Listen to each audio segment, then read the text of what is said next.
The distress call. The village burned under the pale green sky of Haven-7. Elder Myra stumbled through the smoke, her soft blue skin covered in ash and blood.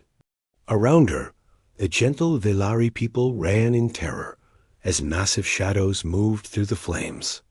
The Kryn had come again, and this time they were taking everything.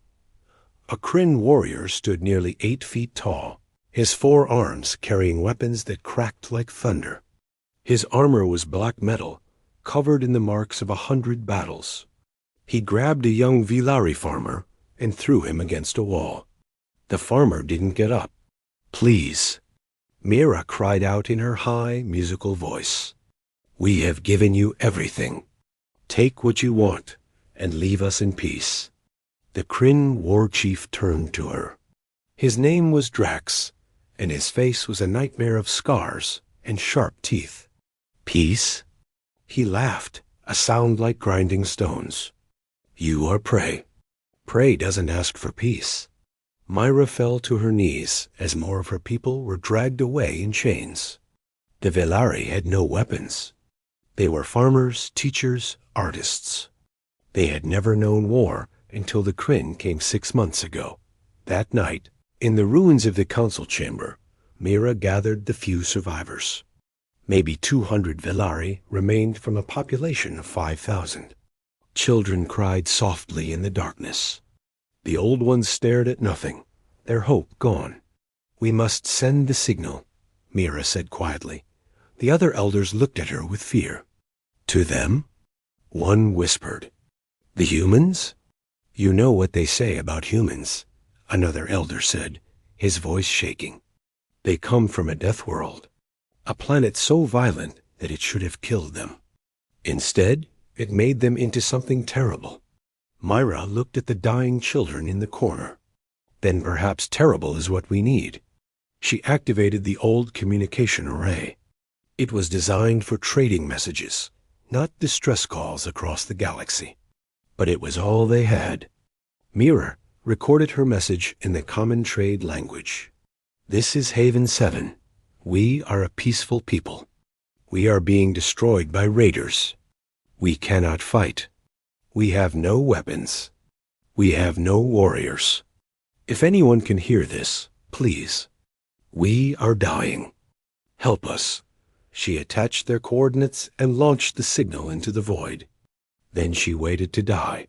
6 weeks later, the signal reached Earth. Captain James Kane sat in his small office on Luna Station, reviewing patrol reports.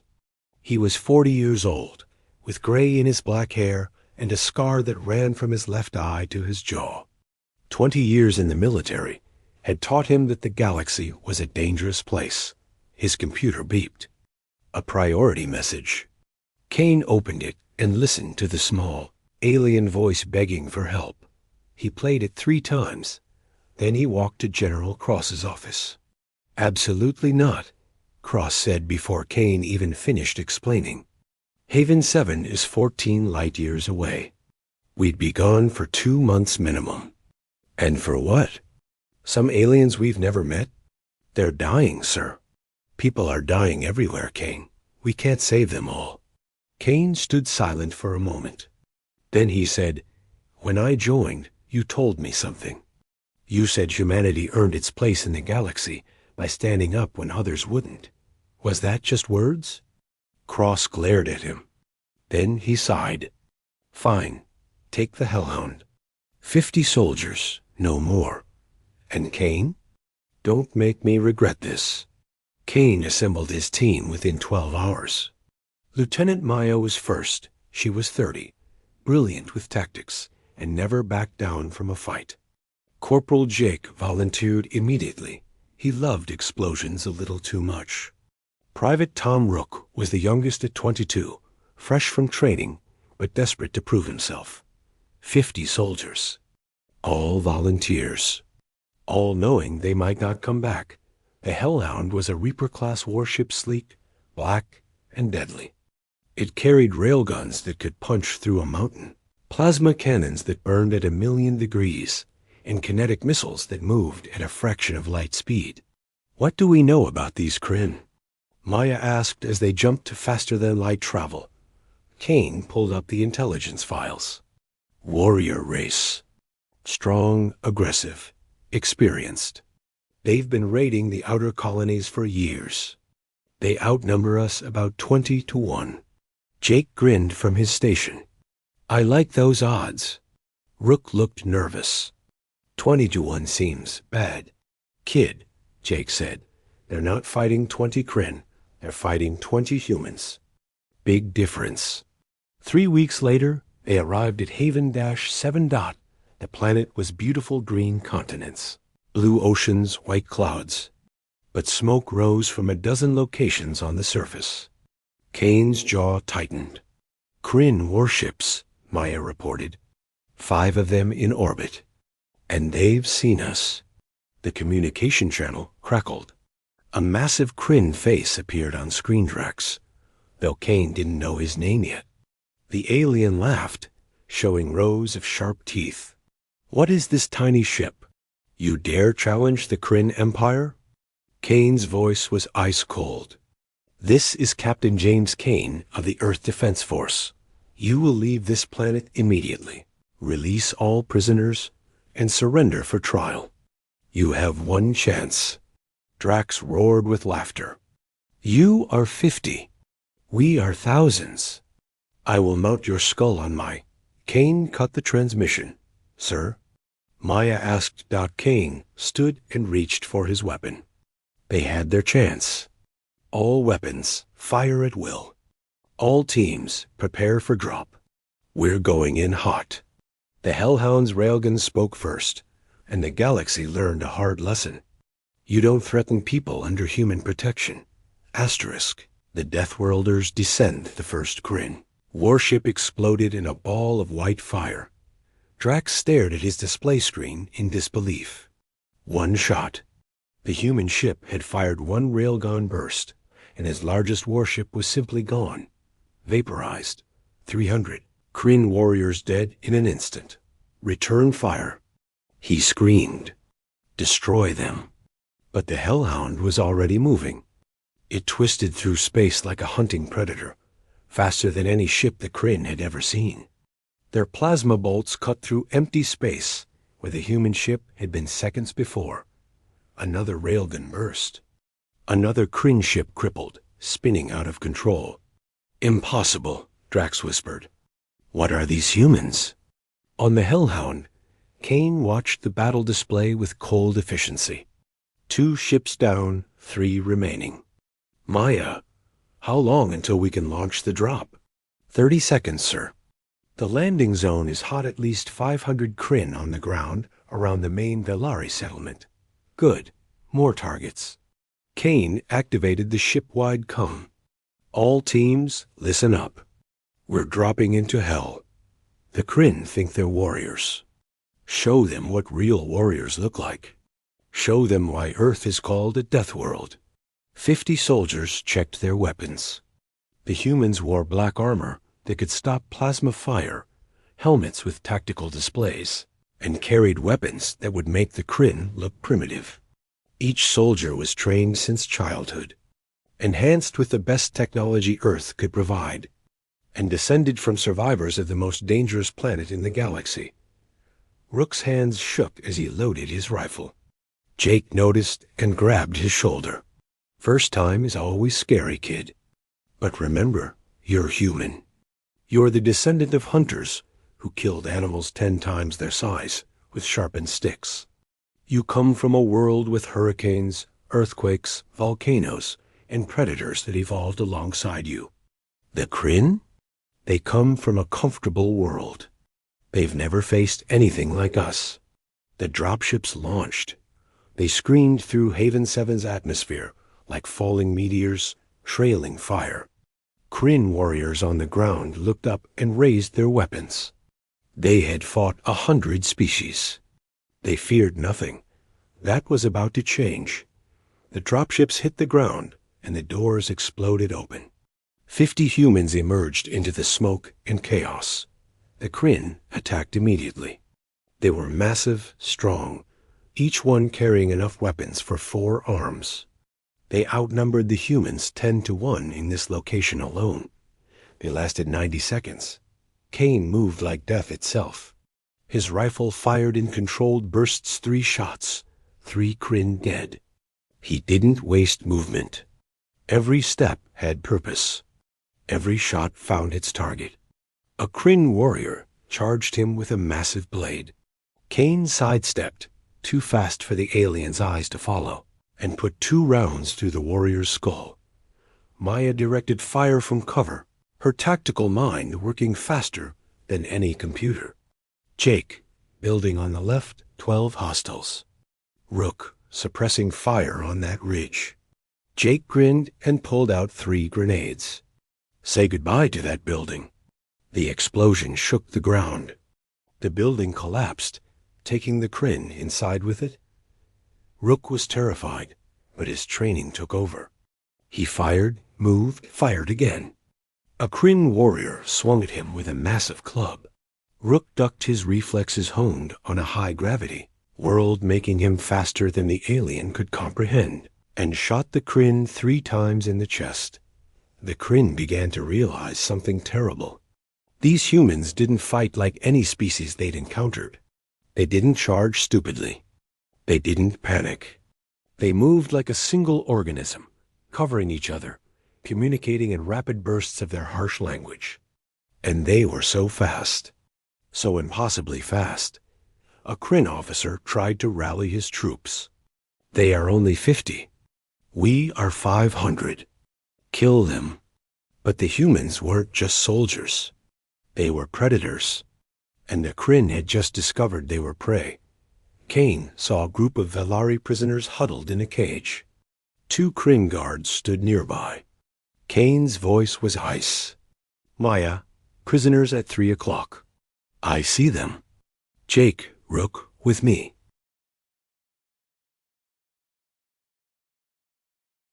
They moved as one. The Kryn guards died before they could raise their weapons. Maya cut the lock with a plasma torch, and the cage door swung open. Elder Myra looked up at the human standing before her. Maya removed her helmet. The Velari gasped. She looked so small, so fragile compared to the Kryn. But her eyes were hard as steel. We got your message, Maya said simply. Where are the rest of your people? Myra pointed with a shaking hand toward the hills. The Kryn have 3 camps. Maybe 1,000 of our people are still alive. Then we go get them. Maya turned to her comm. Captain, we have survivors. They say 3 prison camps in the hills. Requesting permission to push forward. Kane's voice crackled back. Permission granted. We don't leave anyone behind. On his command post on the remaining Kryn warship, Drax watched the battle display in horror. His ground forces were being slaughtered. 50 humans were cutting through 500 Kryn like they were nothing. He opened a channel to his generals on the ground. Fall back. Regroup at the main camp. We need to static. The general was already dead. Drax made a decision. He would bring all his warriors down from the ships. 2,000 Kryn against 50 humans. It didn't matter how good they were. Numbers would win. Prepare all troops for planetary assault, he ordered. His second-in-command looked worried. War Chief, perhaps we should retreat. These humans are 50. Drax roared. We are thousands. I will not run from prey. The Kryn ships began deploying all their warriors to the surface. On the ground, Kane watched the deployment and smiled coldly. They're sending everyone down. Good. Easier to kill them all at once. Jake laughed. Now you're talking my language, Captain. The humans moved toward the hills. Behind them, 500 Kryn warriors lay dead. Ahead, 2,000 more waited. The Kryn thought numbers would save them. They were wrong. Asterisk. Why they fear the Deathworlders. Kryn established their defense in the valley. 2,000 warriors, armed and armored, waiting behind fortifications they had built over months. War Chief Drax stood at the center, confident despite what he had seen. "They are only 50, he told his warriors. "They may have killed the weak ones, but we are the elite. We are the Kryn Empire's finest. When they come, we crush them." The Kryn roared their approval, weapons raised high. From a ridge above the valley, Kane observed through his tactical scope. Maya crouched beside him, analyzing the Kryn positions. "They're dug in deep," she said. "Fortified positions, heavy weapons, clear sight lines. A frontal assault would be suicide for most armies." "Good thing we're not most armies," Kane replied. He activated the team comm. "Listen up. The Kryn think they're safe behind those walls. They think numbers matter. We're going to teach them the most important lesson in warfare. It's not about how many you have. It's about how you use them." He outlined the plan. It was insane. Brilliant, but insane. "Sir," Rook said quietly, That's actually crazy." Jake slapped him on the back. "Kid, crazy is what humans do best." The attack began at dawn. The Kryn saw the humans approaching across the open ground. Drax laughed. They walked to their deaths. Fire. 1,000 weapons opened up. Plasma bolts and kinetic rounds filled the air. But the humans weren't their dot. What the Kryn were shooting at were decoys, holographic projections, mixed with remote drones. While the Kryn wasted ammunition on ghosts, the real human force split into 5 teams and moved through the terrain using paths that shouldn't have existed because humans didn't see terrain the way other species did. The Kryn saw a valley with one approach. Humans who evolved climbing mountains, crossing deserts, and navigating jungles saw 20 different paths. Team 1, led by Jake, climbed the unclimbable cliff face on the valley's north side. The Kryn had never considered it a threat because it was nearly vertical. But humans had been rock climbing for thousands of years. They reached the top in 12 minutes. Team 2 moved through the river that the Kryn considered too fast and dangerous. Humans could swim in currents that would drown most species. Team 3 used the forest that the Kryn avoided because of the dangerous predators. The predators took one look at the humans and ran away. Even Haven 7's wildlife recognized apex predators when they saw them. By the time the Kryn realized the decoys were fake, humans were already inside their perimeter. Jake's team struck first. Explosions ripped through the Kryn ammunition depot. Chaos erupted. "We're under attack." A Kryn warrior screamed. "They're inside." "Impossible." Drax roared. "How did they—" Another explosion. Then another. The humans moved through the Kryn positions like ghosts, striking and vanishing. The Kryn were strong and fierce, but they fought like warriors from a civilized world. The humans fought like survivors from a planet that had spent millions of years trying to kill them. Kane's team hit the command center. 6 Kryn officers tried to stop them. They died in seconds. Kane had fought in zero gravity, underwater, in toxic atmospheres, and on worlds with crushing gravity. These Kryn, for all their strength, had never faced anything like a human in combat. Maya's tactical genius turned the battlefield into a killing ground. She predicted every Kryn movement, countered every strategy. The Kryn were brave, but bravery meant nothing against an opponent who thought 5 steps ahead. Rook found himself face to face with 3 Kryn warriors.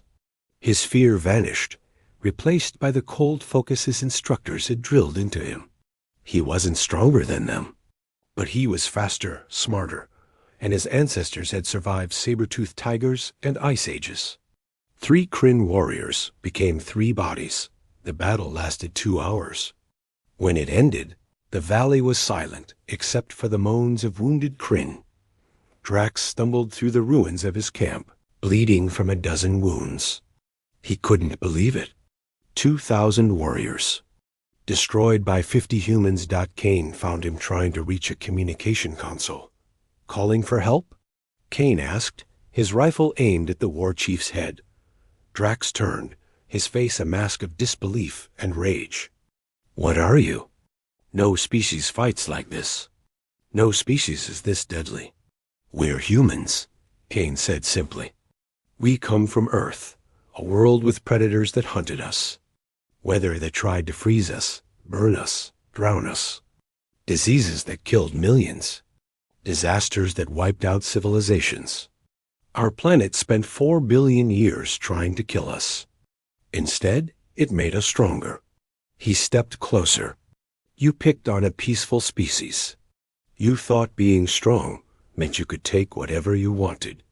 But you forgot the most important rule in the galaxy. There's always something stronger. And you just found it." Drax reached for a weapon. Kane shot him once. The war chief fell and didn't rise again. The humans freed the Valari prisoners from all 3 camps. Over 1,000 were still alive. When Elder Myra saw Kane, she fell to her knees. "You saved us," she whispered. "The monsters came to fight monsters." Kane helped her to her feet gently. "We're not monsters. We're just humans. And when someone calls for help, we answer." 3 days later, the Hellhound prepared to leave orbit. The Kryn survivors had been arrested and would face trial. The Valari were rebuilding with human aid. Rook stood on the observation deck, looking down at the planet. Jake joined him. "Still scared?" Jake asked. "Terrified," Rook admitted. "But I understand now. We're not the strongest species. We're not the smartest. But we're survivors. And that makes us dangerous. That's why they call us Deathworlders," Jake said. "Earth made us into something the galaxy wasn't ready for." On the bridge, Maya asked Kane a question that had been bothering her. "Sir, why did you really volunteer for this mission?" "We could have ignored that signal." Kane was quiet for a moment. Then he said, "Because 200 years ago, when humanity first reached the stars, we were the ones calling for help. We were young, scared, and alone. And nobody answered. I swore that no species would ever feel that way again. Not while humans are out here." As the Hellhound jumped to light speed, a message began spreading across the galaxy. The Valari sent it to every species they could reach. It was simple. The Kryn came to destroy us. We sent a distress call to a species we had been told were monsters from a death world. They came, 50 of them against thousands. They saved us. If you are in trouble, if you are dying, if you are hopeless, call the humans. They will answer. They always answer. The message changed everything. Other species realized the truth. Humans weren't the monsters of the galaxy. They were the guardians. And if you threatened the innocent, if you preyed on the weak, you would learn the hard way why Earth was called a death world. Because humans didn't just survive their planet. They thrived. And they brought that same fierce determination to protect others across the stars. The Kryn Empire fell within a year. Other raider clans surrendered rather than face human forces. Peace spread to the outer colonies for the first time in generations. And somewhere on Earth, in the military academy where future soldiers trained, they added a new motto to the wall. They cried for help. We answered with fire. The end, asterisk.